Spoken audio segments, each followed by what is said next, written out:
going on, guys? Welcome back to the 1803 show and welcome back to the home of football where Gills welcome the Swine, Swindon Town. Bella, you changed a bit. Kidding, of course. I'm joined by my good friend Harry as we're going to move out of the way of the people walking down on the road. Before we go any further, I want to give a massive congratulations to the ME7 lads and Gills in the Blood for their show in the factory. Went really well. Yep. Dom Jeffrey was on. Unfortunate news that he's out until probably the last couple of games of the season. But on to Swindon. I don't really give a shit about what kind of form they're in because they're shit every week. But we are in fantastic form. One of the best forms in the league, by the way, coming off the back of a massive win at Notts. How are you feeling about it, Harry? Weirdly quite confident. I don't normally feel this good, but I think it'll be a nice little evening for us. Thing is hope that kills you with Gills. Like, the minute we think, yeah, let's be confident going into the game, we fucking lose. Oh yeah, we'll lose 2-0. But I am quite confident, and he's gone with an unchanged side, which is Turner, Hutton, Marston, Aymer, Ogie, Clark, Coleman, Dieng, Williams, Hawkins and Walker. I'm not sure if I agree with an unchanged side, personally. Everyone apart from Walker, I don't think he did a lot, but can't really change a winning team like that. If he goes and scores hat-trick today, I'll eat my words. You know what I mean? There isn't much else to say on the game today, to be honest. It's just massive. Yeah. It's massive. Like it doesn't matter if we're, like Gills, it doesn't matter if we're, 16th and they're 14th. It's always a massive game. Yeah. You know what I mean? And all this means for us is really solidifying ourselves in the playoff places. We're still 49 tonight. It could put us a couple of points clear as Notts County after obviously what many are saying was the best away day of the season. It wasn't for me, but best away day. It's up there, and the only reason it's not is for personal reasons. But it was fantastic, and let's hope we don't see what we've seen in recent weeks at Priestfield, where we're just so lacklustre, so slow getting into a game. And against this lot, as much as we give them stick, they will punish us for starting slow tonight. But we have got something else starting tonight, Operation The Last Waltz, where the last one's going to play before kick-off and get the fans going. Now, it's a very good initiative, and I agree with it, because it will get fans pumped up for a game, even though we shouldn't have to for Swindon. What we need to avoid is that getting us pumped up and then the football putting the atmosphere. Yeah, hopefully the players see it properly, go off it. Hopefully that will be what we need to kind of get the team up for the game. Again, they shouldn't need getting up for this game, and that's where your likes of Max Aymer come in, really explaining to the club for a while. Yeah, Robin McKenzie. I mean, I know everyone wants to laugh, but he's been here sort of 4 years now. He knows how much this game means to the fans. So, score prediction? 3-1 Gills. 2-1 Swindon. I don't do winning score predictions, but as always, we'll see on the channel. How do we sign it off, Harry? Up the Gills. Up the Gills.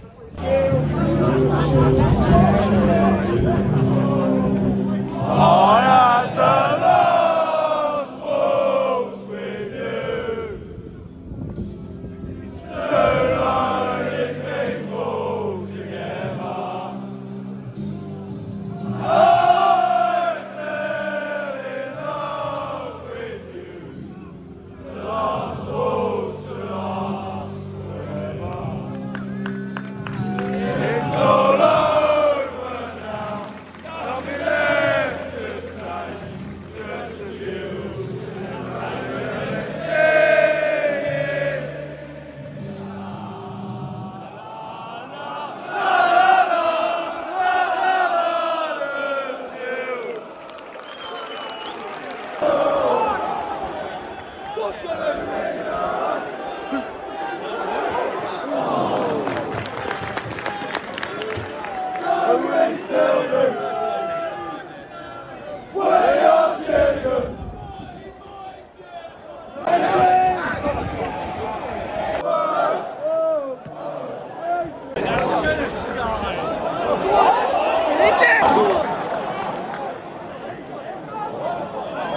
Get off me, son.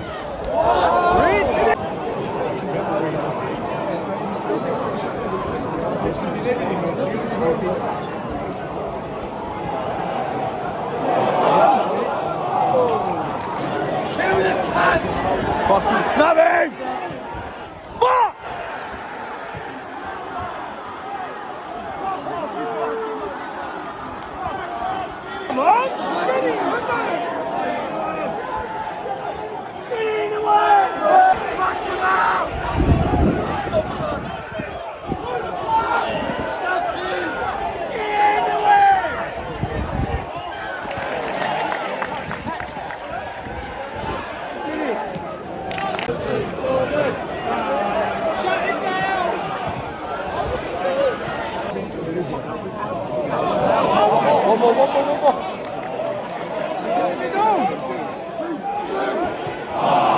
Shoot then! He's off. He's miles off. Wake up!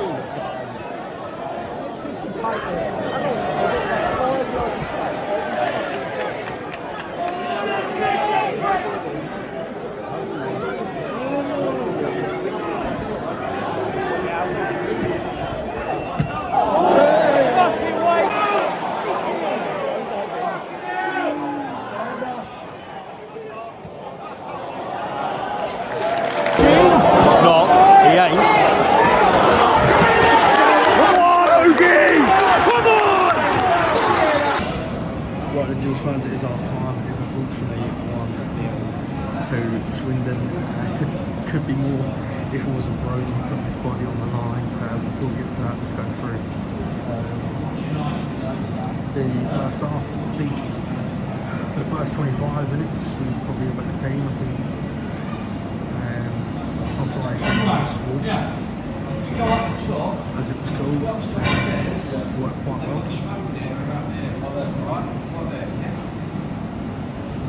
Yeah, I think Operation Priestfield probably worked well.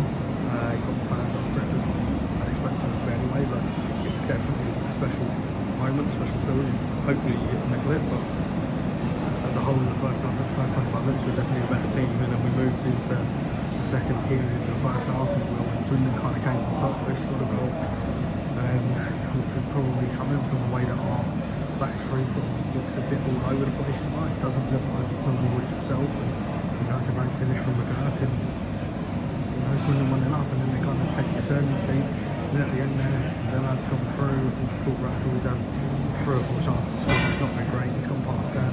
I'd probably expect him to go down. Obi's held on one side. Matt's Hart's on tracked him. It's gone round Turno. I think he needs to be stronger, more committed, go for the ball. I say it to my lads on a Sunday, especially with keeper, when you're coming out. I don't want you diving at the ball. I don't want you diving like that. I don't want you going half forward, diving in for the ball with your hands taking off his feet. But Obi gets back well, puts his body on the line, and unfortunately he's going to have to come off. It's a fantastic challenge. I think a mixture of Gratzel landing on him, and he also, I think his foot gets stuck in the ground maybe, and he's done something. He didn't look great, he didn't walk off, just limped off, carried off, but on a stretcher, but I don't think he'll be able to carry on. I think we'll see Robin McKenzie come on, and it's not the way that I wanted to see it, but I think we'll finally see that back three, if you will, with McKenzie, Aim and Ross, and let's hope that's the answer we need in the second half to go and get it. There's not much more to say, lots of work to do. I would, before we go, I want to make a point of Josh Walker. I think he's been absolutely useless today. I don't think he's offering a setting up thing up there. He's possibly our best chance to get off. I don't know what he does, he just sort of flings himself at it. He's never running for the ball, he's running away from the ball. It's not good enough. I don't think it's good enough. I think we need to see Jorge come on. I'm just scared this with the defence. I think it's a type of game we're pretty thriving. There's lots of things to chase down. There's lots of lost causes. Lost causes if someone's just chasing it down. So hopefully we'll see. I think we'll see McKenzie change, but hopefully we'll see the ball player Tardo change as well. And hopefully the Gills get back into this one. There isn't much more to say. They've got a lot of work to do. Let's hope they can do it. Shoot into Rainman. Let's hope we come back with 3 points. This rain, by the way, it's absolutely ruined my hair, so I do apologise. I didn't bring a hat, so we're going to be not looking great in this one.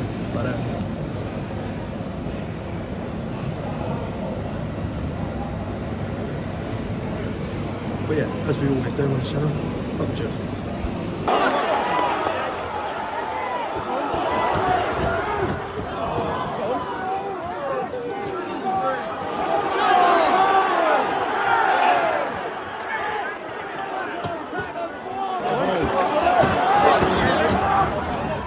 Something then. Wins.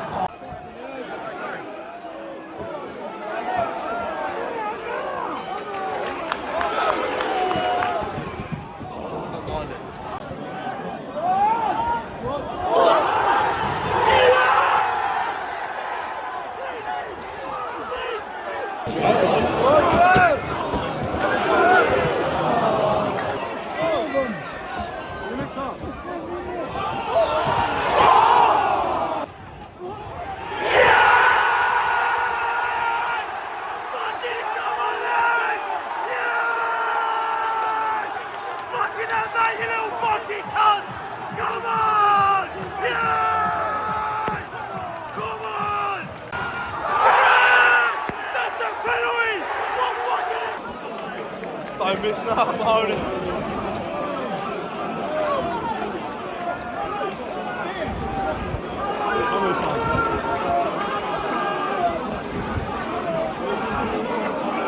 Come on, Connor.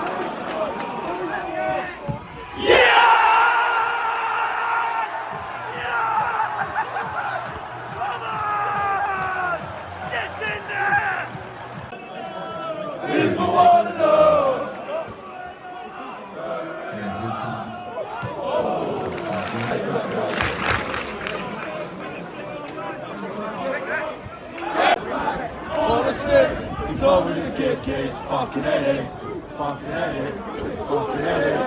Told me the kick is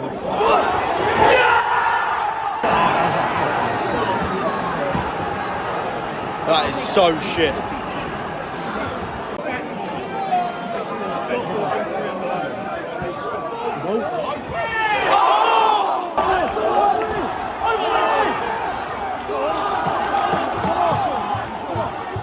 Knock it, knock it, knock it! Pass!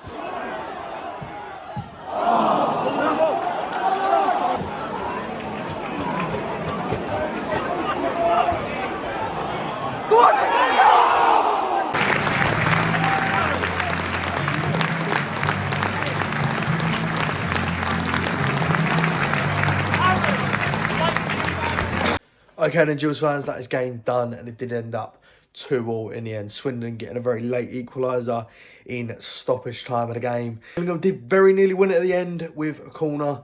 Ethan Coleman with a header just wide. He can't buy a goal, it seems.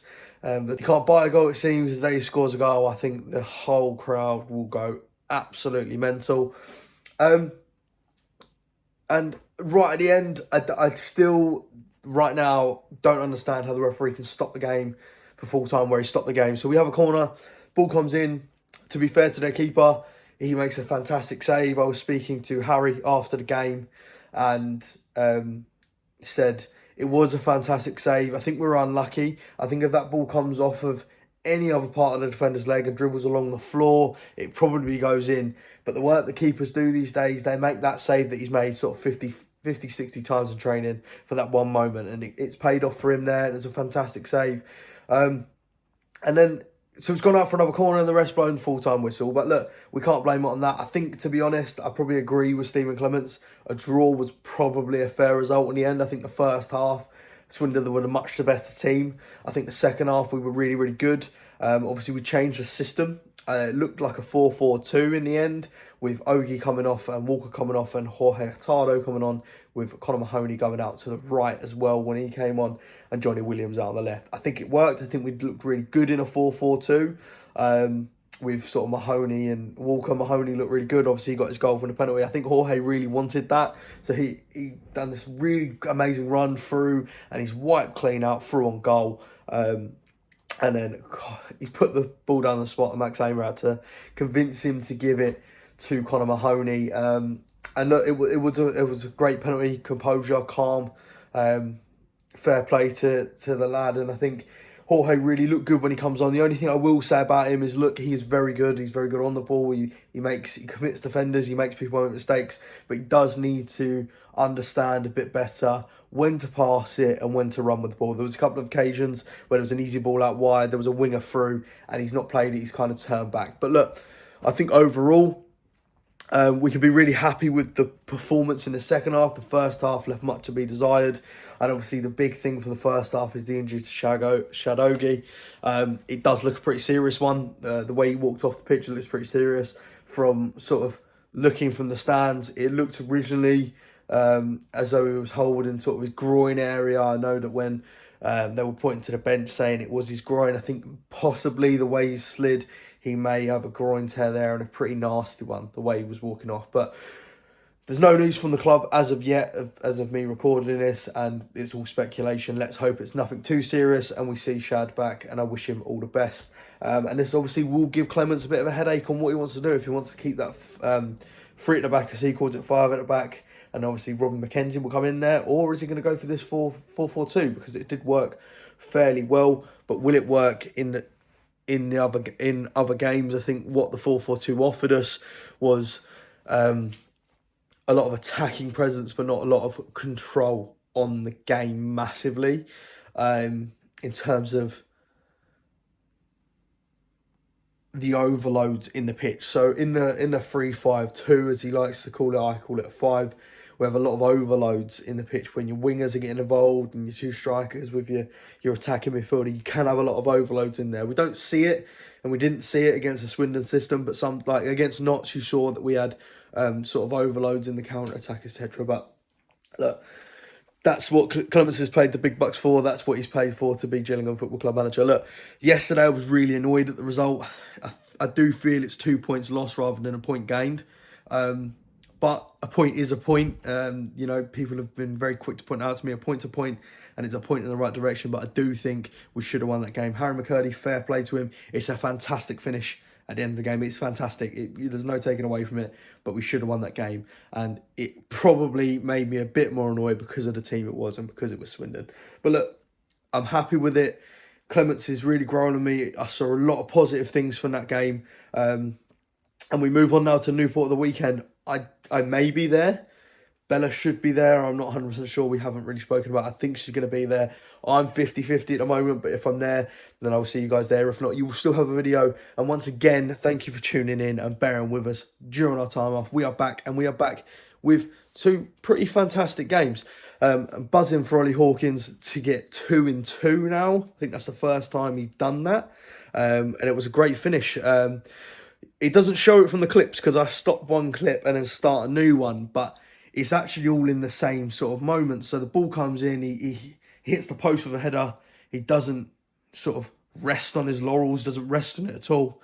Ball comes back in and he scores, and pandemonium. It was pandemonium, and what I will say is Operation Last Waltz was fantastic. It started the game off in the right way. I don't know if the Last Waltz is the right song for it, but getting the fans up for it, getting the fans singing a song at the start of the game is absolutely fantastic. It's a great idea, but I maybe would look to do a different song from maybe a different chant. I think the Last Waltz, and a lot of people have pointed this out, is a song for the end of the game.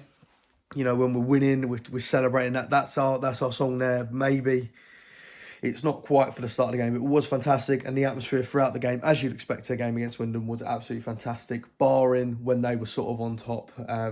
But look, really enjoyable night yesterday. Always love being back at Priestfield under the lights. And again, appreciate you all tuning in, and we hope you enjoyed this video. Do you agree with anything I said? Do you think anything different to what I said? Do you think my opinions are wrong? Let me know. Let me know. We all have opinions. Let me know in the comments what you thought of yesterday's game. Remember to like, subscribe, and interact with us on all social medias. Check out all our social medias below. Make sure you go and check out our partner Dripsock if you want the grippiest drip sock. Make sure to go and check out our partners Dripsock if you want the grippiest grip socks in the game. And without further ado, as we always do on this channel, we will see you all at Newport, and up the Gills.